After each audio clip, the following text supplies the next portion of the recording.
இதுதான் அந்த வந்து அரசியல் படத்துல கூட இவ்வளோ பெரிய போராட்டத்தை உருவாக்குறதுக்கு, அந்த போராட்டத்தை வந்து அடுத்த கட்டத்துக்கு நகர்றதுக்கு கூட ஒரு தெலுங்கு பேசக்கூடிய ஒரு பெண்மணி தான் அங்க தேவைப்பட்டிருக்காங்க. ஆமாம் ஆமாம். அதுதான் ஓவரான்னு என்ன இதைத்தான் நம்ம ஆரம்பத்தில் சொன்னோம்.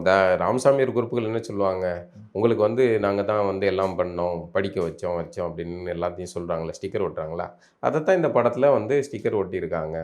அந்த பெண் வந்து தெலுங்கு பெண் அப்படி ஒரு சம்பவம் இருந்ததா? முன்னாடியே இல்லை. காட்டிடுறாங்க. ஆமாம் ஆமாம் அவங்க எப்பவுமே காட்டிடுறாங்க. தெலுங்கு பாட்டு பாடிட்டே இருப்பாங்க, ஆமாம் தெலுங்குலயே பேசிட்டு இருப்பாங்க, ஆமாம். தெலுங்கு அதிகமா அவங்க விரும்புவாங்க. ம் 2 பேருக்கும் சண்டை வரும். சண்டை வரும்போது நீ போய் தெலுங்குல பேசினா அவ வந்து கன்வின்ஸ் ஆயிடுவா அப்படின்னு சொல்லுவாங்க.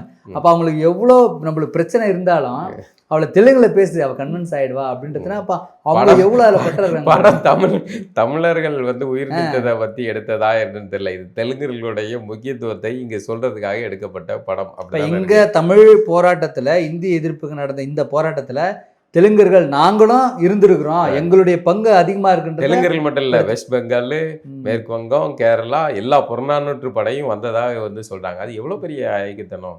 அப்படி ஒன்று இல்லைல்ல, அப்படி ஒன்று நடக்கலைல்ல. அப்போ நீ இன்றைக்கு நாளைக்கு வந்து வரலாறு இந்த படத்தை பார்க்குற ஒரு குழந்தை என்ன நினைக்கிறோம், இப்போ இவ்வளோ பேரும் சேர்ந்து கலந்து தான் இந்த இந்தி திணிப்புக்கு எதிராக போராடினாங்க அப்படின்னு தானே இந்த வரலாறு திணிக்கப்படும். இதுதான் ஐக்கியத்தனங்கிறோம்.